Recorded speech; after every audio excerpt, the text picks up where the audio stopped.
Hello, my dear friends. Welcome to Sabka Topper. In continuation of our final revision series, today we are going to cover chapter The Human Eye and the Colorful World of 10th class 10th Science. So let's start. और यहाँ पर जो chapter का नाम हम लोग डाल रखे हैं the human I and the colourful world. तो ह्यूमन आई इस बार एग्जामिनेशन पॉइंट ऑफ व्यू से इंपॉर्टेंट नहीं रहा क्योंकि उसको हटा दिया गया है, बट कलरफुल वर्ल्ड इस चैप्टर का नाम हम लोग जो पार्ट है उसका हम लोग डिस्कस करने वाले हैं। तो कलरफुल वर्ल्ड क्यों इसका नाम पड़ा, इसके पीछे जो नॉलेज है उसको ये समझो आप कि जो नेचुरल फिनोमेना हमारे सामने होती है वर्ल्ड का, है ना, नेचुरल वर्ल्ड की जो भी फिनोमेना होती है जैसे कि ट्विंकलिंग ऑफ स्टार, रेनबो, है ना, इन सारे फिनोमेना को हम लोग यहाँ पर एक फिजिक्स के ऑप्टिक्स के सहारे, रिफ्लेक्शन और रिफ्रैक्शन के सहारे समझने की कोशिश करते हैं। This is the importance of this chapter. So let's start. और यहाँ हमने एक ये डिवाइड किया है आपके इस चैप्टर को, जो पार्ट हमको पढ़ना है द कलरफुल वर्ल्ड को। डिस्पर्सन ऑफ लाइट हो गया फर्स्ट पार्ट, सेकंड है टोटल इंटर रिफ्लेक्शन, और थर्ड है स्कैटरिंग ऑफ लाइट, और फोर्थ है सम इम्पोर्टेंट रिलेटेड टॉपिक्स, है ना। इम्पोर्टेंट रिलेटेड टॉपिक्स कहने का मतलब क्या है, जो इन सारी नॉलेज को हम लोग नेचुरल वर्ल्ड में जो फिनोमेना देखेंगे उन सभी में इन सभी को रिलेट करके हम स्टडी करते हैं। तो इनमें हम लोग आगे बढ़ने से पहले सबसे पहले ये चीज़ कहना है कि अगर आपने अभी तक हमारे चैनल को सब्सक्राइब नहीं किया है तो यहाँ सब्सक्राइब करने की कोशिश करना, सब्सक्राइब करके फिर लाइक बटन को दबाना और बेल आइकन को दबाना नहीं भूलना, क्योंकि इनसे हमारी कनेक्टिविटी बढ़ जाती है आपसे, है ना। अब हमारे पास जो जो अपडेट होते जाएंगे वो आपको मिलते जाएंगे। सो सब्सक्राइब करना ज़रूरी है और लाइक करना इसलिए ज़रूरी होती है कि that will be give the motivation for us, है ना। तो ये एक तरह से आपको करने की ज़रूरत है। बट यहाँ पर अब हम स्टार्ट करते हैं टॉपिक को। फर्स्ट जो हमारा टॉपिक है इसमें द डिस्पर्सन ऑफ लाइट। तो आगे बढ़ते हैं यहाँ से। ओके, यहाँ आगे हम लोग reflection of light through a prism. ये प्रिज्म के बारे में जो कहा जाता है, तो प्रिज्म बेसिकली हमारा क्या होता है, ग्लास प्रिज्म का नाम होता है। ग्लास प्रिज्म को ही प्रिज्म के नाम से हम लिखते हैं। और ग्लास प्रिज्म भी एक्चुअल अगर जाओगे, एक्चुअल नॉलेज की अगर ज़रूरत होगी तो वहाँ पर हम लोग ट्रायंगुलर ग्लास प्रिज्म के बारे में डिस्कस करते हैं। और ये ट्रायंगुलर ग्लास प्रिज्म क्या होती है, ये इंपॉर्टेंट पॉइंट है कि ग्लास प्रिज्म आपका एक ट्रांसपेरेंट ऑब्जेक्ट ही होता है जो कि ग्लास से बना हुआ होता है ना, ग्लास से बना होता है। बट उसमें इंपॉर्टेंट पॉइंट क्या होता है कि 2 ट्रायंगुलर एंड्स होते हैं और 3 रेक्टेंगुलर फेसेस होते हैं उसमें, है ना। रेक्टेंगुलर भी होता है और ट्रायंगुलर भी होता है। तो एक्चुअल जो डायग्राम होता है प्रिज्म का, वो समहाउ इस तरह से आप जब देखोगे ना उसको, तो इस तरह से आपका प्रिज्म इस तरह का बना हुआ होता है। ये ग्लास प्रिज्म का एक सिंपल सा स्ट्रक्चर होती है और ये फेसेस को रिप्रेजेंट करता है, जो हम लोग फेस देखते हैं ना। तो ये ट्रायंगुलर भी होता है। अब सॉरी, ये आपका थोड़ा सा ये देखना है। तो यहाँ हमने जो एक प्रिज्म का कंसेप्ट लिया, ये प्रिज्म हमारा ट्रायंगुलर प्रिज्म होता है। और इस ट्रायंगुलर प्रिज्म में हम लोग इसका जो कंसेप्ट है हमारा वो क्या है कि जो इसमें पार्ट होता है वो क्या हो, 2 ट्रायंगुलर एंड्स होते हैं और 3 रेक्टेंगुलर साइड्स होते हैं, ये रेक्टेंगुलर फेसेस होते हैं। तो इसको इस तरह से ऑब्जर्व करने की ज़रूरत है ना। अपोजिट फेसेस, अपोजिट फेस का मतलब क्या हुआ, ये फेस और ये फेस, अपोजिट फेस आप देखते हो ना, ये फेस फर्स्ट फेस 1 करेंगे इसको और इसको 2 करेंगे, इसको अपोजिट फेसेस के नाम से हम देखते हैं। तो अपोजिट फेसेस जो होते हैं इसके, है ना, वो क्या होते हैं, वो पैरेलल नहीं होते हैं। दिस इज इंपॉर्टेंट पॉइंट, वो हमारा पैरेलल नहीं होगा। जैसे कि इसमें अगर हम रेक्टेंगुलर स्लैब के बारे में देखे थे, अगर रेक्टेंगुलर स्लैब के बारे में देखोगे तो ये रेक्टेंगुलर स्लैब होता है हमारा, है ना। तो ये जो अपोजिट फेसेस का होता है वो क्या होता है, हमारा पैरेलल होता है। ये फेस और ये फेस हमारा क्या होते हैं, पैरेलल फेस होते हैं। तो जो भी लाइट रे इस तरह से अगर आती है रेक्टेंगुलर स्लैब में, तो आफ्टर रिफ्रैक्शन जो है फाइनली कहाँ से जाता है वो, है ना, फाइनली यहाँ से जब निकलेगी, जैसे इस बार देख लो आपको, अगर हम इस तरह से दिखाएं कि ये यहाँ पर नॉर्मल ड्रॉ करते हैं हम लोग, है ना। तो ये नॉर्मल अगर यहाँ से देखेंगे हम तो ग्लास स्लैब होता है ये, और ये नॉर्मल की तरफ बेंड करता है लाइक दिस, नॉर्मल की तरफ बेंड कर गया, मैंने आई जो एंगल होगी उससे आर छोटा हो जाएगा यहाँ पर। और ये लाइट रे जब यहाँ आती है तो यहाँ पर फिर आपको एक नॉर्मल ड्रॉ करने की ज़रूरत है। ये नॉर्मल ड्रॉ कर दिया हमने। यहाँ पर जो एंगल बना आपका, ये एंगल, है ना, यहाँ से जो इमरजेंट एंगल होती है वो बस उसको हम लोग क्या करेंगे, नॉर्मल से थोड़ा सा दूर जाए, क्योंकि एयर मीडियम जो भी मीडियम होगा हमारा एयर मीडियम होगा, तो ग्लास प्रिज्म से दूर जाएगी। तो इसमें हम देखते हैं कि जो इनिशियल डायरेक्शन था और ये फाइनल डायरेक्शन होती है, इमरजेंट रे का डायरेक्शन, है ना, तो वो क्या होता है, पैरेलल हो जाते हैं। वो लाइट रे को जब आगे बढ़ाते हैं तो यहाँ पर ये पैरेलल डिस्टेंस दिखता है, इस तरह से पैरेलल लाइट रे का कंसेप्ट आती है। लेकिन प्रिज्म के केस में क्या होता है, ये पैरेलल नहीं होता और डेविएटेड हो जाता है। ये जो है आप अगर लाइन खींचोगे यहाँ पर ना, तो ये फाइनल जो लाइट रे, जो इनिशियल लाइट रे थी वो कुछ इसी डायरेक्शन को फॉलो कर रही थी। अगर प्रिज्म नहीं होता, ग्लास स्लैब नहीं होती यहाँ पर, तो इस डायरेक्शन को फॉलो करता वो, है ना, डॉट डॉट डॉट करके दिखाना। तो ये क्या होता है, ये डेविएशन हो जाती है, इसको हम लोग लेटरल डिस्प्लेसमेंट बोलते हैं ना, लेटरल डिस्प्लेसमेंट। इसमें डेविएशन नहीं होती है, जस्ट शिफ्टिंग हो जाती है ना, लेटरल शिफ्टिंग होती है वो। तो वहाँ पर ये ग्लास स्लैब की बात होती है, यहाँ पर हम लोग किसको देखना है, ये प्रिज्म के बारे में समझना है। ये प्रिज्म की बात होती है, तो प्रिज्म हमारा, चाहे आप प्रिज्म बोलो, ग्लास प्रिज्म बोलो या रेक्टेंगुलर प्रिज्म बोलो, तीनों एक ही चीज़ को रिप्रेजेंट करता है, और वो हमारा ये ट्रायंगुलर प्रिज्म है। और इस प्रिज्म के सहारे हम लोग सब कुछ देखने की कोशिश करते हैं कि लाइटें किस तरह से आती है। इसमें क्या होगा, डेविएशन हो जाती है। इसमें डेविएशन का मतलब क्या होगा, देखो जो रेक्टेंगुलर स्लैब होगा, है ना, उसमें हमारा क्या होगा, लेटरल शिफ्टिंग होती है, पैरेलल लाइट रे निकलती है, इमर्जेंट रे और इंसिडेंट। इमर्जेंट लाइट रे और इंसिडेंट लाइट रे में क्या होता है, पैरेलल शिफ्टिंग होती है ना, इस तरह से शिफ्ट करता है लाइट रे अपने रास्ते से। इसमें क्या होता है, डेविएशन हो जाती है। जो इनिशियल लाइट रे अगर इस डायरेक्शन, इनिशियल लाइट रे अगर हमारा सपोज करो कि इस डायरेक्शन को फॉलो कर रही थी, यहाँ पर इरेजर लो आप, है ना, इनिशियल लाइट रे, एक मिनट, अगर इनिशियल लाइट रे हमारा इस तरह से, अगर इनिशियल लाइट रे इस तरह से आ रही थी, है ना, तो फाइनल जो आफ्टर रिफ्रैक्शन जो फाइनल इमर्जेंट लाइट रे होगी उसकी डायरेक्शन कुछ ऐसे होगी, देखो आप, है ना। तो इसका मतलब क्या हुआ कि बिल्कुल डेविएशन यहाँ प्रोड्यूस्ड हो जाता है वहाँ पर, जो कि रेक्टेंगुलर ग्लास स्लैब में नहीं होती है ना। तो यहाँ पर जो लाइट रे का कंसेप्ट है, लाइट रे, इंसिडेंट लाइट रे। अब यहाँ पर हमने एक इंडिकेशन, एक नोटेशन के सहारे समझाने की कोशिश किया है कि जो भी स्कीमेटिक डायग्राम होती है, हाँ, उस जस्ट लाइक ए रे डायग्राम, हम अपने रे डायग्राम को देखना है। यहाँ पर ये रे डायग्राम प्रिज्म के सहारे जो लाइट रे आती है उसका रे डायग्राम पूरा कंप्लीट एनालिसिस दे रहा है यहाँ पर, जिसमें पीई जो है हमारा फर्स्ट जो इंसिडेंट लाइट रे कंसेप्ट क्या बताया था आपको, जो इनसाइड, जो अंदर आने की कोशिश करता है, इंट्री जिस लाइट रे की प्रिज्म की तरफ जो इन करेगा, इंट्री जिसकी होगी वो हमारा इंसिडेंट लाइट रे होगा, ठीक है। और रिफ्रैक्टेड लाइट रे कौन सा होगा, रिफ्रैक्टेड लाइट रे हमारा क्या होगा, फर्स्ट फेस पर अगर देखें हम, है ना, जो ये फर्स्ट रिफ्रैक्टिंग सरफेस होती है ना, फर्स्ट रिफ्रैक्टिंग सरफेस पे हमारा क्या होता है, EF, ये लाइट रे जो after refraction, first refracting surface पे जो रिफ्रैक्शन हुआ है लाइट रे का, वो कौन सी डायरेक्शन में गया है, EF के डायरेक्शन में जा रही है। ये EF का डायरेक्शन शो कर रहा है, ये EF के डायरेक्शन को शो कर रहा है ना। उसके बाद तो EF हमारा रिफ्रैक्टेड लाइट रे हो गया। FS क्या होती है, ये FS लिखा जा रहा है यहाँ से, FS जो है लास्ट, ये फाइनल इमर्जेंट रे को रिप्रेजेंट कर रहा है। ओके, अब यह है कि दो जो फेसेस होते हैं, उन फेसेस के बीच का जो एंगल होता है हमारा, उसको एंगल ऑफ प्रिज्म बोला जाता है। ये आपका एंगल ऑफ प्रिज्म को रिप्रेजेंट किया जा रहा है ना। और एंगल ऑफ इंसिडेंस समझ में आ गई। एंगल ऑफ इंसिडेंस कहाँ होगा, एंगल ऑफ इंसिडेंस जो इंसिडेंट लाइट रे, जो हमारा कौन सा इंसिडेंट लाइट रे है, PE। यहाँ से हम देख रहे हैं कि इंसिडेंट लाइट रे हमारा क्या है, PE, इंसिडेंट लाइट रे हमारा PE है। PE का डायरेक्शन, PE नॉर्मल, उस पॉइंट पे, जिस पॉइंट पे प्रिज्म के सरफेस फेस को टच कर रहा है, स्ट्राइक कर रहा है, उस पॉइंट पे नॉर्मल से कितना एंगल बना रहा है, दिस इज द एंगल, ये like this is the incident angle of incidence, है ना। जितना एंगल ऑफ इंसिडेंस होगी वो एंगल ऑफ इंसिडेंस कहलाएगा, ये आई। ओके, एंगल ऑफ आर जो है एंगल ऑफ रिफ्रैक्शन कहलाता है। एंगल ऑफ रिफ्रैक्शन कहाँ बनेगा, जब लाइट रे यहाँ पर प्रिज्म के अंदर आ गई, और अंदर आने के बाद ये जो नॉर्मल से जो एंगल बनाएगा, this is your angle r, ये एंगल आर होती है हमारी angle of refraction. Okay, first face के लिए। उसके बाद यहाँ पर देखेंगे हम कि जो प्रिज्म के बाहर सबसे लास्ट में जो लाइट रे निकलती है, वो अपने सरफेस को नॉर्मल से कितना एंगल से छोड़ती है, नॉर्मल से कितना एंगल पे छूट रही है लाइट रे, है ना, वो हमारा इमर्जेंट एंगल कहलाता है, एंगल ऑफ इमर्जेंस कहलाती है ना। जो इमर्जेंट रे हुआ, RS हमारा इमर्जेंट रे है, RS को हो, FS को हो, जो भी को हो, ये RS हमारा FS इमर्जेंट लाइट रे है।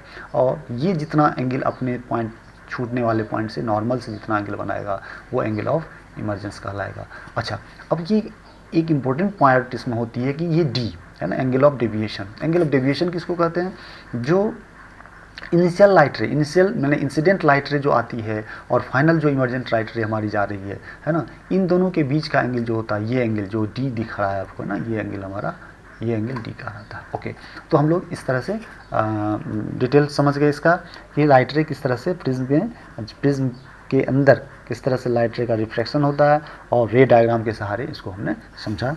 तो आगे हम लोग इस पर डिस्कस करते हैं कि अब डिस्पर्सन ऑफ लाइट पे आते हैं। तो डिस्पर्सन ऑफ लाइट का मतलब क्या होता है, what do you mean by dispersion, dispersion और डेविएशन दो बातें होती है, डिस्पर्सन ऑफ लाइट और डेविएशन। तो डिस्पर्सन की बात होती है यहाँ पर, जो प्रिज्म एक हमारे पास ऐसा ग्लास स्लैब के रूप में इंस्ट्रूमेंट आपको हो या ऑब्जेक्ट है ना, जिसके सहारे अगर लाइट रे को हम पास कराते हैं, जिसमें अगर लाइट रे को हम पास कराते हैं तो वो क्या होती है, अपने कंस्टिट्यूएंट कलर्स में टूट जाती है ना। दैट इज़ जो टूटने की प्रोसेस होती है वो हमारा क्या कहलाता है, डिस्पर्सन कहलाता है। तो यहाँ पर हम लोग देखें कि लाइट व्हेन पासेस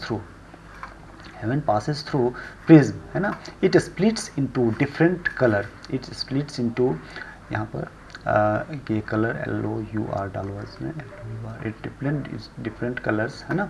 ओके, तो it splits into different colours, colour components है ना। तो कलर कंपोनेंट्स में टूटता है, ये टूटने की मतलब क्या होगी कि आप जो वाइट लाइट रे हम लोग देखते हैं है ना, जो वीडियो का कंसेप्ट होता है वाइट लाइट रे मिक्सचर ऑफ कलर्स है ना, उनको उनके डिफरेंट कंस्टिट्यूएंट पार्ट में अगर लाइट रे को वाइट लाइट रे हम पास कराते हैं इस प्रिज्म से है ना, इस वाइट लाइट को पास कराते हैं प्रिज्म से, तो क्या होती है, ये ग्लास प्रिज्म से निकलने के बाद एक स्क्रीन यहाँ रखते हैं और स्क्रीन पे ये 7 डिफरेंट कंस्टिट्यूएंट कलर्स में ब्रेकअप हो जाता है, स्प्लिट कर जाता है। तो this process is called dispersion, this phenomena is called dispersion of light, this phenomena is called dispersion of light. Very good. Okay, अब यहाँ पर है कि जो यहाँ पर डिस्पर्सन तो हो गया, डिस्पर्सन का मतलब क्या हुआ, टूटना है ना। डिस्पर्सन का मतलब क्या हुआ, लाइट को डिफरेंट पार्ट्स में टूट जाना है ना। यहाँ पर देखो आपने एक लाइट रे यहाँ पास किया था, इसके अंदर में ये पार्ट टूट गया और टूटने के बाद फाइनली यहाँ पर हम लोग क्या देखते हैं कि रेड कलर सबसे ऊपर है, सबसे ऊपर जो है हमारा रेड कलर है और सबसे नीचे क्या है, वायलेट कलर है। तो यहाँ पर ये स्पष्ट है कि वायलेट और रेड के बीच में है ना, इन सारे कलर्स का पोजीशन लोकेट किया जा रहा है। तो ये जो पोजीशन को लोकेट करते हैं हम लोग एक स्क्रीन पे, इसका नाम हम लोग क्या देते हैं, स्पेक्ट्रम। ये हमारा स्पेक्ट्रम की पार्ट होती है, ये हमने स्पेक्ट्रम सीखा है और ये स्पेक्ट्रम आपका तैयार हो जाता है। इसी को हम लोग एक बैंड और पट्टी के नाम से भी जानते हैं, जिस पर कि आपके वाइट लाइट के 7 कंस्टिट्यूएंट कलर्स हमको स्पष्ट रूप से दिखने लगता है ना। This all are the visible है ना, ये विजिबल लाइट रेंज में आती है। लाइट रेंज जो है ये विजिबल पार्ट होते हैं, विजिबल कलर होते हैं इसका।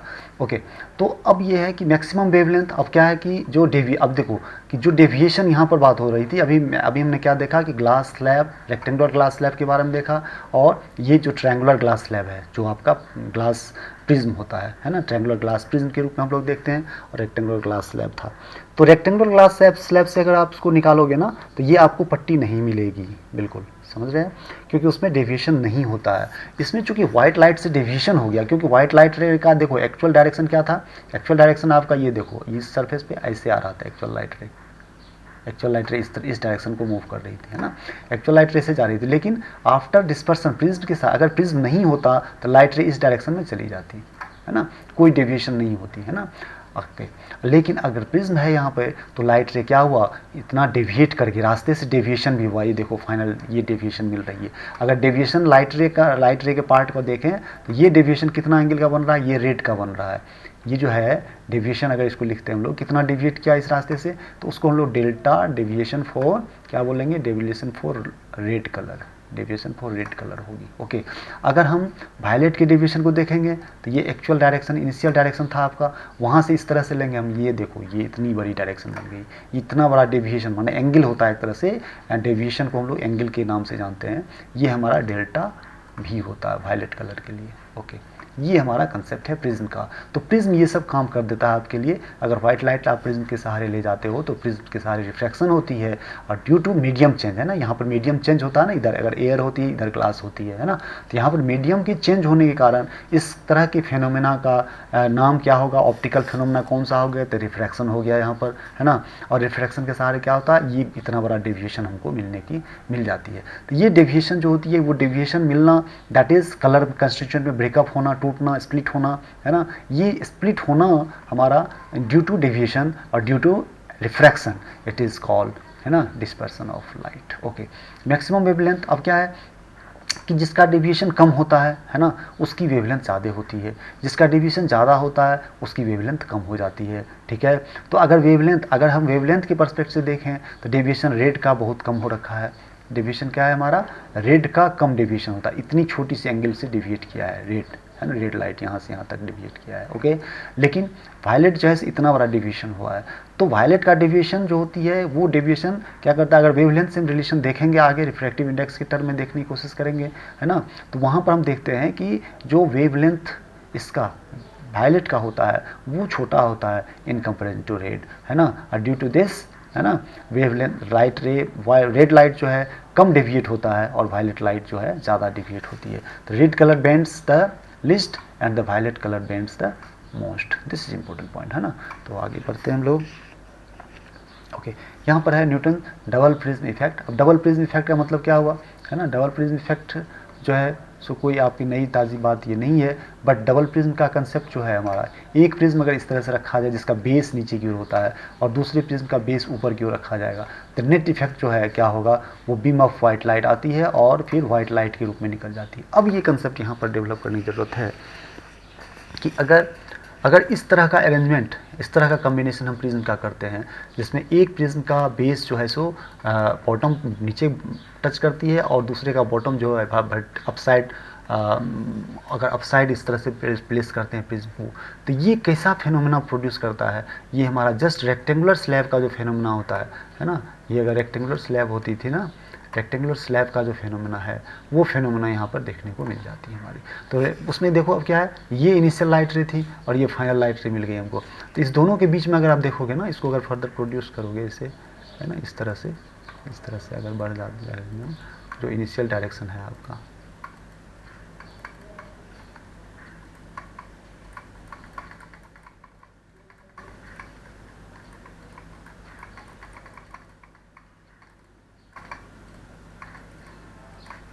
इनिशियल जो डायरेक्शन था हमारा, है ना, वो इनिशियल डायरेक्शन से क्या हो रहा है, ये इनिशियल डायरेक्शन थी हमारी, है ना, उस डायरेक्शन इनिशियल डायरेक्शन से क्या हो रहा है, जस्ट इसका शिफ्टिंग हो रही है, यहाँ से इतना दूर देखो शिफ्ट कर गया, सिर्फ ये शिफ्टिंग हो गई, है ना, ये शिफ्ट कर गया initial direction, that is the lateral shifting, है ना, नो डेविएशन, इससे डेविएशन नहीं होता। क्या कहते हैं इस केस में, क्या ये बिहेवियर किस तरह का आ रहा है, रेक्टेंगुलर स्लैब की तरह बिहेव कर रहा है। तो जस्ट इंपॉर्टेंट पॉइंट है कि आप अगर इस तरह का कम्बिनेशन करोगे प्रिज्म का, तो इसमें जो इंपॉर्टेंट पॉइंट सीखना था आपको वो क्या है कि जब यहाँ पर हम प्रिज्म की बात करते हैं या और इस स्लाइड पे चले जाते हैं, यहाँ प्रिज्म की बात करते हैं, तो प्रिज्म का बेस जो होता है ना, ये बेस है ना आपका बीसी जो प्रिज्म का बेस होता है ना, बेस की तरफ लाइट रे बेंड कर जाती है। दिस एक इंपॉर्टेंट कंसेप्ट यहाँ पर याद रखने की ज़रूरत है कि लाइट रे प्रिज्म में अगर आती है तो अपने बेस की तरफ मुड़ती है ना, डेविएशन किधर होती है तो बेस की तरफ। यहाँ भी देखो फर्स्ट सरफेस पे अगर हमने रिफ्रैक्शन को ऑब्जर्व करना है, ये फर्स्ट सरफेस होता है हमारा, इस पर अगर रिफ्रैक्शन ऑब्जर्व करते हैं तो यहाँ पर ईएफ की तरफ में आता है, जो कि अगर ओरिजिनल डायरेक्शन था हमारा पी जी एच की तरफ ओरिजिनल जा रही थी, तो यहाँ से डेविएशन देखो कि बेंड क्या है किधर, बेस की तरफ। यहाँ फाइनल इमर्जेंट रे भी देखो कि यहाँ से और ज़्यादा बेस की तरफ बेंड कर गया लाइट रे। तो इस कंसेप्ट को यहाँ भी देखने की ज़रूरत है ना। यहाँ भी हम देखेंगे कि यहाँ पर ये लाइट रे अगर टूटा तो ये बेस की तरफ बेंड किया, लेकिन इसका इस प्रिज्म का बेस जो है ऊपर है, तो इसलिए यहाँ जो लाइट रे अब आएगी वो किधर की ओर मुड़ेगी, बेस की तरफ बेंड कर जाएगी। तो इसमें इसका जो फाइनल इमर्जेंट लाइट रे निकलेगी वो इस प्रिज्म के बेस की तरफ मुड़ जाएगी, देखो ये मुड़ गई ऊपर की ओर, है ना।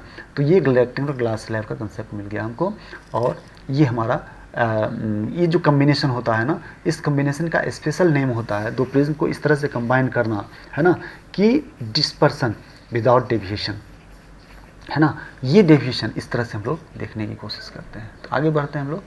Sunlight is made up of 7 colours, visible colours, है ना, 7 विजिबल कलर कॉल्ड विवियोर। अब यहाँ पर हम लोग जो एक रिक्वेस्ट आपसे फिर देखने को मिल रहा है कि आप अगर इस चैनल को अभी तक सब्सक्राइब नहीं किया है तो चैनल को सब्सक्राइब कर लेना और वीडियोज़ को लाइक ज़रूर करना, है ना। बेल आइकन को ऑफ कोर्स बजाते रहना, है ना, बजा देना एक बार, है ना, जिससे कि आपको नोटिफिकेशन टाइम टू टाइम मिलते रहे। तो यहाँ पर हमने सीखा कि विवियोर का मतलब क्या होता है ना। विवियोर एक शॉर्ट नेम हो गया, भी से violet, violet, indigo, blue, green, yellow, orange, red, है ना। ये 7 कलर कंस्टिट्यूएंट्स जो है सनलाइट का बताया गया है यहाँ पर। तो आगे बढ़ते हैं हम लोग। यहाँ पर है scattering of light. Scattering of light क्या होती है भाई, है ना। Scattering of light is the phenomenon of by which a beam of light is redirected in different directions on interacting with particle present in the medium. Okay. जो medium होता है हमारा, है ना, वो पार्टिकल से भरा हुआ होता है, जैसे जस्ट पार्टिकल, फॉग, एक्सेट्रा, है ना। इन सारे पार्टिकल्स के सहारे, इन सारे पार्टिकल से क्या होती है, लाइट जब टकराती है, इंटरेक्ट करती है,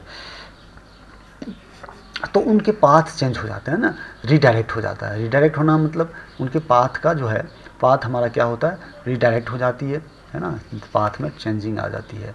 दैट चेंजिंग पाथ, है ना, changing path due to this collision or interacting between the dust particle या particle present in the medium, present in the nature, है ना, is called scattering of light। Okay, यहाँ पर हमने डायरेक्शन से दिखाने, यहाँ पर इस डायग्राम से इसके सारे डायग्राम दिखाया गया। यहाँ पर ये अर्थ होती है आपकी, है ना, अर्थ है, अर्थ को ग्रीन से दिखाया गया। सन को हमने रेड कलर से चूज़ किया है, रेड कलर ऑप्ट किया है, और इनसाइड इंसिडेंट लाइट रे को यहाँ से इस तरह से ऑब्जर्व किए हम लोग, है ना।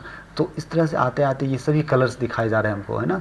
Blue colour, blue light scattering दिखाया जा रहा है ना, ब्लू लाइट स्कैटर्ड, है ना, ग्रीन बिहेवियर सब है इसमें, है ना। सारे को हम लोग इस तरह से देख रहे हैं कि किस तरह से स्कैटरिंग पार्टिकल से स्कैटर्ड किस तरह से हो रहा है ना, तो पार्टिकल से टकराने के बाद स्कैटरिंग हो रही है, ये चीज़ दिखाया जा रहा है। तो आगे बढ़ते हैं हम लोग। अब है हमारा total internal reflection. Total internal reflection, अभी तक हमने क्या देखा कि रिफ्लेक्शन को स्टडी किया, प्रिज्म स्टडी रिफ्लेक्शन को देख रहे थे। अब यहाँ पर रिफ्लेक्शन की बात आ गई भैया, ये क्या बात हो गई, ये हम लोग रिफ्लेक्शन के बाद रिफ्लेक्शन में क्यों आ रहे भाई, है ना। तो आपने सीखा है कि रिफ्लेक्शन कब होती है, जब there is no change in the medium. Reflection कहाँ पर होती है, no change in the medium. अगर मीडियम चेंज हो रहा है तो वहाँ पर रिफ्लेक्शन होता है। रिफ्लेक्शन मीडियम चेंज होती है, रिफ्लेक्शन में no change in medium. Reflection में क्या होता है, नो मीडियम चेंज।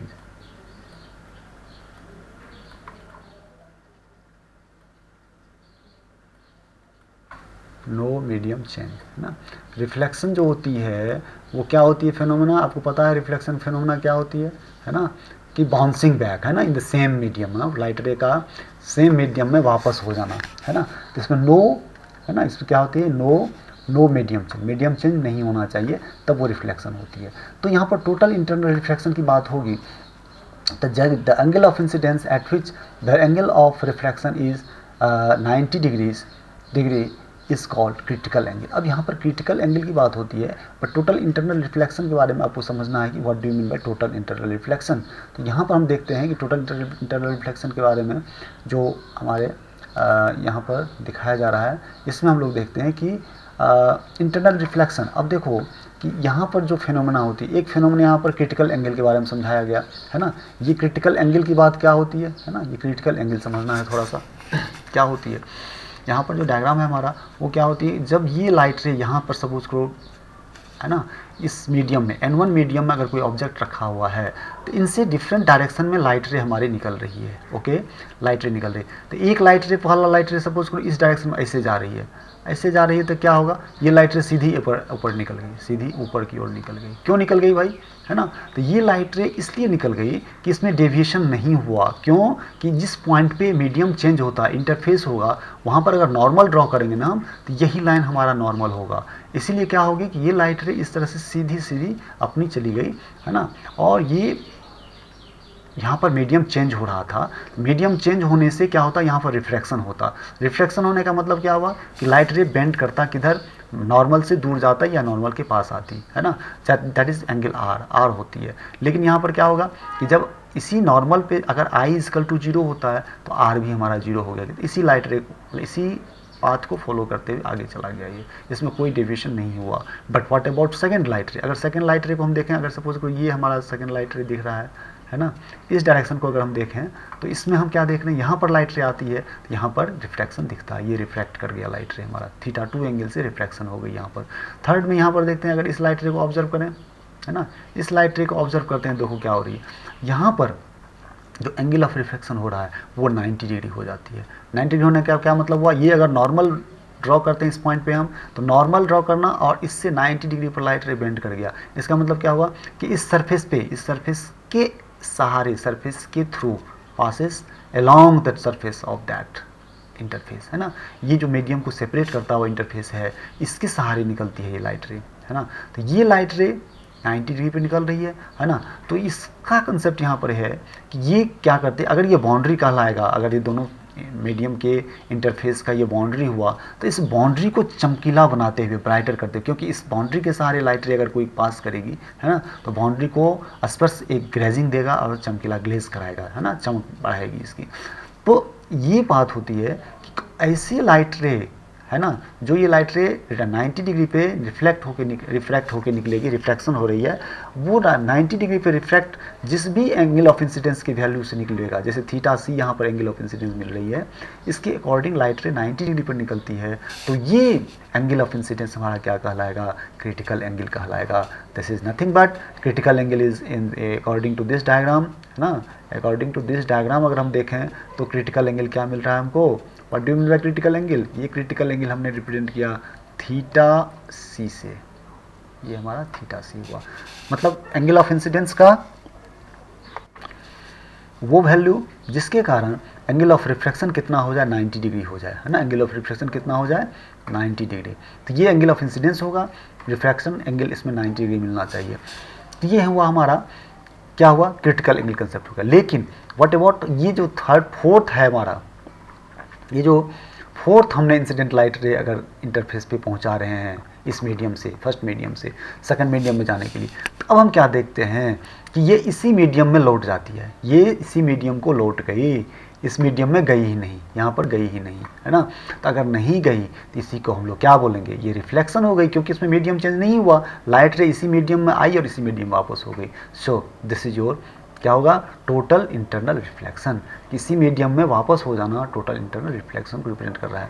अब इसमें क्या है, एक दो लाइन यहाँ पर और डाला गया है, जो फ्रंट लाइट रे है दिख रहा है आपको, है ना, तो फ्रंट लाइट रे दिखने का मतलब क्या हुआ, इसका कुछ पार्ट जो है रिफ्लेक्ट भी हुआ है, कुछ पार्ट रिफ्लेक्ट भी हुआ है, ये इंपॉर्टेंट पॉइंट होता है जस्ट, बट मेजॉरिटी पार्ट जो है रिफ्लेक्ट हुआ है, इसलिए इसको मेजर पार्ट बोलेंगे, ये गौन पार्ट हो गया, माइनर पार्ट हो गया, है ना, बट इसमें जो है टोटल रिफ्लेक्शन में क्या देखते हैं कि पूरा मेजर पार्ट जो है इसका इसी वापस मीडियम में वापस हो गई। So this is your total internal reflection.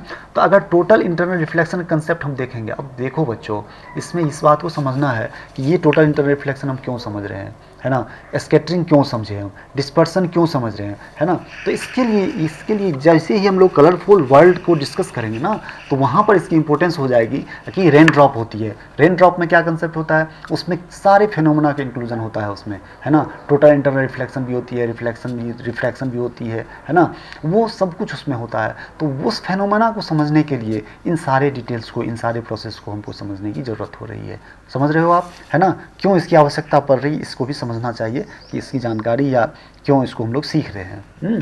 तो इसके सीखने के पीछे वही वजह है। तो अब ये टोटल इंटरनल रिफ्लेक्शन कंसेप्ट का इसका कंडीशन क्या हो सकता है, इसका कंडीशन ये हो सकती है, यहाँ पर आप देखो हमने इस आगे डिटेल डाला है इसका कंडीशन, है ना, that is your condition, this is your conditions for total internal reflection.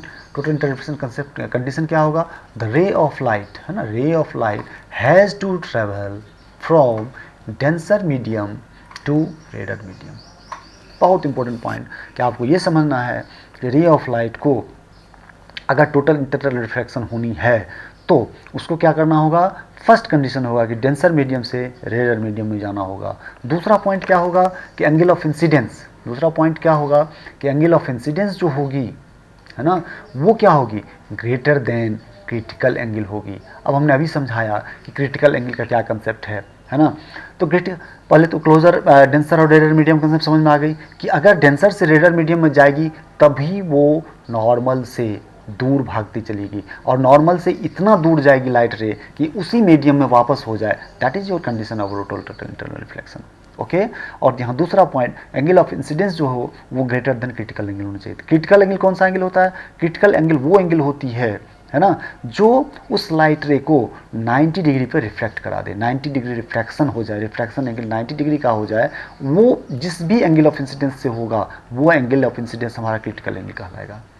तो आपको अगर कहा जाए क्रिटिकल एंगल क्या होता है, तो क्रिटिकल एंगल हमारा क्या होता है, एंगल ऑफ इंसिडेंस होती है, सीधी सी बात, है ना। और क्रिटिकल एंगल का इम्पैक्ट क्या हो रहा है, तो क्रिटिकल एंगल पर इंसिडेंट लाइट रे जो भी होगी, जिस भी लाइट रे को इंसिडेंट कराएंगे हम क्रिटिकल एंगल से, वो लाइट रे वहाँ पर 90 डिग्री से रिफ्रैक्ट हो जाएगी। दिस इज इंपॉर्टेंट पॉइंट, है ना, और 90 डिग्री से अगर रिफ्रैक्ट होती है तो वही हमारा क्रिटिकल एंगल का पर्पस होता है। But what about total internal reflection, अगर टोटल इंटरनल रिफ्लेक्शन की बात होगी तो वो जो क्रिटिकल एंगल होगा उससे बड़े एंगल, उससे थोड़ा सा भी एंगल को हम इंक्रीज कराएंगे ना, एंगल ऑफ इंसिडेंस को, तो वो लाइट रे उसी मीडियम में वापस हो जाएगी। दैट इज जो टोटल इंटरनल रिफ्लेक्शन है ना, दैट्स ऑल अबाउट, है ना। तो अब आप समझ गए होंगे टोटल इंटरनल रिफ्लेक्शन। अब यहाँ कंसेप्ट आती है रेनबो की। रेनबो को देखना तो बहुत आसान होता है, ये आपने रेनबो का फिगर देखा। अब रेनबो के फेनोमेना देखो यहाँ पर क्या क्या हो रही है ना, यहाँ पर फेनोमेना इन्वॉल्व। अब यहाँ पर हमारे पास फिर आ गया कि आपको एक लाइक सब्सक्राइब का वो ये देखना है ना, कि लाइक सब्सक्राइब करनी है ना, लाइक करना है वीडियो को, जैसे लाइक है ना, लाइक बटन दे रखा है और ये सब्सक्राइब बटन दे रखा है। तो सब्सक्राइब नहीं किए हो तो सब्सक्राइब कर डालो, है ना। और लाइक तो करने की बात हो ही जाएगी, इस वीडियो को लाइक करना ही है ना। सो अब यहाँ पर टॉपिक देखते हैं हम लोग। तो रेनबो के में क्या क्या फेनोमेना इन्वॉल्व होता है। ये डिस्पर्सन हो गई, इसीलिए अभी बता रहे थे कि ये सारे फेनोमेना का कंसेप्ट लेना इसलिए इंपॉर्टेंट होती है कि वो रेनबो में हमको समझने में आसानी होगी। रेनबो का डिस्पर्सन पार्ट हो गया हमारा, ये रिफ्लेक्शन पार्ट हो गई, और इंटरनल रिफ्लेक्शन भी आ गया। ये तीनों पार्ट हमको देखने को मिलता है। तो यहाँ पर हमने कंसेप्ट रखा है वाटर ड्रॉपलेट में किस तरह से हम लोग ऑब्जर्व करते हैं इन सारे फेनोमेना को।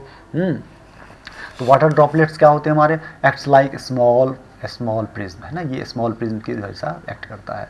ओके, यहाँ पर क्या होती है, लाइट रे उसमें एंट्री लेता है, रिफ्लेक्ट होता है फर्स्ट प्लेस में, फर्स्ट सरफेस से रिफ्लेक्शन होगी वहाँ पर, फिर उसमें डिस्पर्स होता है। डिस्पर्स क्यों होती है, क्योंकि वो प्रिज्म के जैसा बिहेव करता है। यहाँ पर समझ में आ गई हमको, है ना, एक्ट्स लाइक स्मॉल प्रिज्म, आपको इतना ही याद रखना है, प्रिज्म के जैसा होता है इसलिए रिफ्लेक्ट करेगा। डिस्पर्स करेगा क्योंकि डिस्पर्सन होती है प्रिज्म में, है ना। अभी हमने देखा कि सनलाइट को कैसे 7 कंस्टिट्यूएंट कलर्स में ब्रेक करते हैं, that is the process of dispersion, है ना।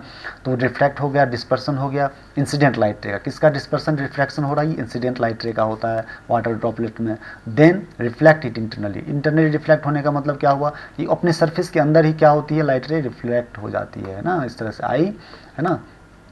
और यहाँ फर्स्ट रिफ्लेक्शन होगा, उसके बाद ये ऐसे जाएगी, और ऐसे जाने के बाद यहाँ पर क्रिटिकल एंगल से ज़्यादा एंगल बनेगा, ये टोटल एंगल इसी माध्यम में फिर रिफ्लेक्ट हो जाएगी, ऐसे आकर के, है ना, इस तरह से आकर के ऐसे, है ना, इस तरह से ऐसे आएगी और फिर इसी माध्यम में रिफ्लेक्ट हो जाएगी। इंटरनल रिफ्लेक्शन हो गया, है ना, इसी को इंटरनल पार्ट कहेंगे। मतलब यहाँ पर इससे बाहर नहीं जाकर के इसी में इंटरनली रिफ्लेक्ट हो जाती है। ओके, तो यहाँ पर एंड फाइनली रिफ्लेक्ट, और फिर यहाँ पर आने के बाद फिर यहाँ पर क्या होगा, यहाँ पर नॉर्मल के सहारे रिफ्लेक्ट हो जाएगी, इस तरह से रिफ्लेक्ट हो जाएगी। ओके, तो सारे प्रोसेस में इन्वॉल्व हो गए। Again when it comes out of the raindrop due to the dispersion of light and internal reflection, different colour reach the observer's eye, है ना। ऑब्जर्वर के आई पर यहाँ पर टूटा हुआ पार्ट जो सनलाइट का बाद का जो टूटी हुई पार्ट आएगी, वो सारा हमारा रेनबो के लिए रिस्पॉन्सिबल पार्ट होगा। और अब दूसरी फेनोमेना हम लोग आ रहे हैं, ट्विंकलिंग ऑफ स्टार्स। स्टार्स चमकते कैसे हैं, क्यों चमकते हैं, है ना।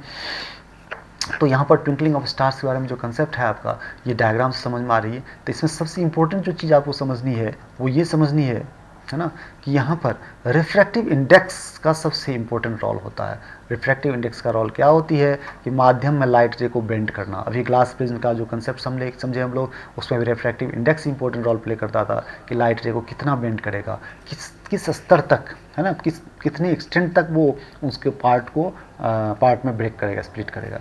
तो वो रोल होता है रिफ्रैक्टिव इंडेक्स का। तो यहाँ पर हमने देखा है कि स्टार रे पाथ, स्टार से जो रे पाथ, एक्चुअल पाथ जो ऐसे आती है, इस तरह से आती है ना, और आते आते लाइट रे यहाँ इस तरह से ऑब्जर्वर के आई को इस तरह से टच करती है। तो ऑब्जर्वर का जो फाइनल टचिंग पॉइंट होता है ना, उस समय जो लाइट रे बेंड करती है ना, ये जो बेंडिंग ऑफ लाइट है ना, तो ये दिखेगा, इसको स्टार यहाँ पर नहीं दिखेगा। स्टार कहाँ दिखेगा, यहाँ पर जो फाइनल लाइट रे इसके आँख को टच करेगा ना, उसको जब आगे आप बढ़ाते हो ना, उसको जब आप पीछे की ओर डॉट डॉट डॉट करके इस तरह से बढ़ते जाओगे, इस तरह से बढ़ाओगे ऐसे, तो ये पोजीशन इसको लोकेट होगा कि वहाँ पर स्टार है हमारा। यहाँ आँख से चलेगी लाइट रे इस तरह से, है ना कि यहाँ से चलेगी तो देखो यहाँ से लाइट रे एक्चुअल चल यहाँ इधर आ जाती है, तो वो बात नहीं होती है। तो ये बेंडिंग होते जाता है। एक्चुअल लाइट रे तो यहाँ से ऐसे चली, लेकिन रिफ्रैक्टिव इंडेक्स जैसे से बढ़ते चला गया, ये नॉर्मल की तरफ मुड़ती जाती है। तो नॉर्मल तरफ मुड़ने से ये लाइट रे यहाँ अगर इस तरह से टच किया तो एपरेंट पोजीशन होती है। तो इसको हम लोग बोलते हैं एटमॉस्फेरिक रिफ्रैक्शन। इसी को हम लोग क्या नाम देते हैं, atmospheric refraction. Occurs in a medium of gradually increasing refractive index. समझ में आ गई। तो रिफ्रैक्टिव इंडेक्स का कंसेप्ट हमने रिफ्लेक्शन में सीखा था कि लेंस के सहारे सीखे थे हम लोग, या स्नेल्स लॉ के सहारे सीखे थे, C/V जो n/2 म्यू, ये सब सीखे थे। रिफ्रैक्टिव इंडेक्स कंसेप्ट बहुत इंपॉर्टेंट है यहाँ पर। सिंस द एटमॉस्फेयर, यहाँ पर कह रहा है, since the atmosphere bends starlight towards the normal, the apparent position of the star is slightly different from its actual position, है ना. The star appear slightly higher than its actual position when viewed near the horizon illustrated in. ठीक है, तो समझ में आ गई. Star का actual position क्या था, यहाँ पर था, लेकिन यहाँ दिखा कहाँ पर, ये पोजीशन. तो हायर पोजीशन हो गया. इसका मतलब क्या हो, यहाँ नीचे का पोजीशन था बट ये स्टिल हायर पोजीशन पे लोकेट हो रहा है. यहाँ पर हायर पोजीशन, इतना हायर हाइट इसका अबव चला गया. ओके, तो आगे बढ़ते हैं हम लोग. यहाँ advance sunrise and delayed sunset के बारे में कहा जाता है कि सन को हम लोग ज़्यादा समय तक देख पाते हैं. जो एक्चुअल समय नहीं देखना था उतना समय तक हम लोग देख लेते हैं. सनराइज से पहले देखते हैं हम लोग, है ना, और सनसेट के बाद भी देखते हैं. तो सनसेट तो हो तो जाता है, टाइम के अकॉर्डिंग सनसेट हो जाती है, लेकिन उसको हम लोग चूँकि ज़्यादा देर तक व्यू हो जाता है इसलिए डिलेड सनसेट बोला जाता है. और सनराइज से पहले हम लोग देख लेते हैं सन को, है ना, हमारे व्यू में आ जाता है सन, तो वहाँ से इसलिए एडवांस सनराइज बोला जाता है. तो ये क्यों होता है, this is also due to atmospheric refraction. ये भी एटमॉस्फेरिक रिफ्रैक्शन के ही कारण होती है. Atmospheric refraction is a major happening और फेनोमेना बिहाइंड दिस, है ना. ये क्या होता है कि ऑब्जर्वर जब होते हैं, ये हॉरिजॉन के पास जब हमारे सन होते हैं तो ये नीचे की ओर होती है, लेकिन देखो ऑब्जर्वर के सहारे यहाँ पर लाइट रे, जो फाइनल लाइट रे इसके पास आंख पर इस तरह से जाती है ना, तो इसको हम लोग टच करते हैं तो ये सन यहाँ की पोजीशन में भी रहता है, लेकिन ये जब मिलाओगे आप, है ना, ये इस तरह से देखोगे ना, जो फाइनल लाइट रे उसके पास बेंडिंग के साथ जो पहुँचती है ना, वो सूरज को ऊपर की ओर देख लेता है. वो सन को कहाँ दिखता है, यहाँ पर सन का पोजीशन, अपरेंट पोजीशन इसको कहाँ नज़र आएगा, सन को यहाँ, ऑब्जर्वर को यहाँ नज़र आ जाती है. तो जैसे ही हॉरिजॉन के समीप इसको नज़र आएगी, है ना, उस डायरेक्शन को ऑब्जर्व करेगा, तो सन हमारा कहाँ आ जाता है, इतना दूर उठा हुआ सन यहाँ प्रोड्यूस होता है हमारा. इतना दूर, इतना डिस्टेंस जो है सन हमारा अपरेंट पोजीशन सन का यहाँ पर दिखता है. ओके, तो ये सनराइज के समय में होती है. और सनसेट के समय में क्या होती है, सनसेट के समय में इसको हम लोग ऊपर भी चली जाती है, तो इसको और नीचे करके, उसका डायरेक्शन होगा तो थोड़ा सा और नीचे यहाँ तक, है ना, इस डायरेक्शन को देखोगे ना आप, ऐसे करके, ऐसे प्रोसीड करके, तो एक्चुअल में सन रहता है कहाँ पर, वहाँ पर, लेकिन उसको दिखता है कहाँ पे, नीचे का पोजीशन को दिखता है ना, यहाँ पर दिखते रहता है उसको. ओके, तो ये समझने की बात है. यहाँ तक हम लोग समझ गए, बहुत अच्छी बात है ना. तो ये वन शॉट है हम लोग, तो थोड़ा सा तो फास्ट इसमें चलने की बात होती ही है ना. यहाँ पर जो बात होती है कि सन का कलर कैसे, रेड कलर हम लोग क्यों देखते हैं ना, सन स्कैटर्ड, सन अपीयर्स रेडिश क्यों होती है ना. ओवरहेड सन का क्या कंसेप्ट है, लेस ब्लू स्कैटर्ड, है ना, लेस ब्लू स्कैटरिंग इस पोजीशन में होता है ना, तो इसलिए इसका कलर जो है सो हमको क्या दिखता है, रेडिश दिखता है. यहाँ पर हम लोग एक बार इसको डिस्कस कर लें. The reddish appearance of the sun at sunrise और sunset is due to scattering of light by the molecules of air and other fine particles in the atmosphere. मतलब समझ में आ रही है ना, कि scattering of light, scattering is nothing but क्या होता है, स्कैटरिंग में कोई पार्टिकल, है ना, किसी डस्ट पार्टिकल, इस तरह से पार्टिकल की साइज होती है, समझो कोलाइडल पार्टिकल होती है ना, जैसे सस्पेंशन होता है, सॉल्यूशन होता है, कोलाइडल होती है ना. इनमें आई लाइट रे और लाइट रे इसमें एब्जॉर्ब हो गया, यहाँ पर टकरा के, ये किसी रेडिएशन को इसने खा लिया, है ना, या ये टकराई और इसके रास्ते को हटा दिया गया, रास्ते से रीडायरेक्शन हो गई, तो that is called scattering. Okay, तो atmospheric have size smaller than the wavelength of visible light, है ना, from the sun near the horizon. It passes through the thicker layer of the air and the larger distance in the earth's atmosphere before reaching our eyes, है ना. eyes पर पहले most of the blue light, है ना, most of the blue light and shorter wavelength, most of the blue light and shorter wavelength का मतलब concept समझ में आ रही है ना. shorter wavelength, ज़्यादातर shorter wavelength ही scattered away होता है by the particle ना. छोटे वेवलेंथ जो है ना, छोटे पार्टिकल होते हैं ना, बड़े जो लार्जर वेवलेंथ का पार्टिकल वेवलेंथ की लाइट होगी वो तो निकल जाती है आगे, लेकिन शॉर्टर वेवलेंथ जो होता है वो उसमें स्कैटरिंग, उसका फिनोमेना देखने को मिलता है. तो इसका मतलब क्या हुआ कि सो ओनली रेड लाइट का वेवलेंथ ज़्यादा होता है ना, सबसे ज़्यादा आता है विजिबल लाइट में, इसीलिए वो क्या होती है, हायर वेवलेंथ होने के कारण कम स्कैटर्ड होगा, reaches us which gives reddish appearance to. तो जो स्कैटरिंग कम होगी वो लाइट रे हमारी क्या चली जाएगी, स्कैटरिंग जिसका कम होगा वो लाइट रे हमारे पास तक पहुंच जाएगी, है ना. लेकिन स्कैटरिंग जिसका ज़्यादा होगा, जिसकी शॉर्टर वेवलेंथ होगी, उसकी स्कैटरिंग ज़्यादा होगी, तो वो नहीं पहुंच पाती है. At noon the sun appears white, है ना, नॉट रेड, है ना. क्यों होता है, चूँकि little of the blue and violet colours are scattered, है ना. जब ब्लू और वायलेट कम स्कैटर्ड होगा तो वो हमारा क्या, वाइट लाइट की तरह ऑब्जर्व होगा. तो this is the important point of this diagram and of your discussion. Apparent position यहाँ पर है कि apparent position of stars, apparent position of star, the apparent position of stars is due to atmospheric reflection. अभी इसने ये तो हम लोग डिस्कस कर रखे हैं अभी, है ना।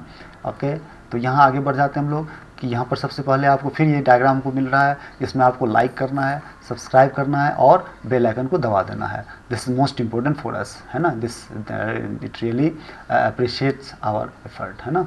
ये एफर्ट को अप्रिसिएशन के लिए एक आपके तरफ से ये मिलने वाला एक तोहफा है हमारे लिए, है ना। तो इनको ज़रूर आप रिटर्न में दो, गुरु दक्षिणा के रूप में आप वापस करो, है ना। इतना तो कम से कम ज़रूर करनी चाहिए, है ना। तो अब ये जो फेनोमेना हुआ, द फेनोमेना ऑफ स्कैटरिंग, ये टिंडल इफेक्ट बारे में बताया, phenomena of scattering of white light, है ना, बाय कोलाइडल पार्टिकल, है ना, is known as Tyndall effect. तो ये टिंडल इफेक्ट का वही मतलब होती है कि टिंडल इफेक्ट क्या होती है कि जो लाइट रे आती है ना, तो ड्यू टू स्कैटरिंग और ड्यू टू वो पार्टिकल के सहारे, वो पार्टिकल क्या करता है, उसकी लाइट रे को हम, लाइट के पाथ को हम विजिबल कर देता है, लाइट रे के पाथ को हम लोग ऑब्जर्व कर सकते हैं, है ना। तो this effect is known as Tyndall effect, है ना। So I think this is all about your overview for this chapter in one short video, है ना, and final revision class. So अगले क्लास में हम फिर नेक्स्ट टॉपिक, नेक्स्ट चैप्टर के साथ आ रहे हैं, है ना। तो इसके लिए थैंक्स फॉर वॉचिंग। ओके।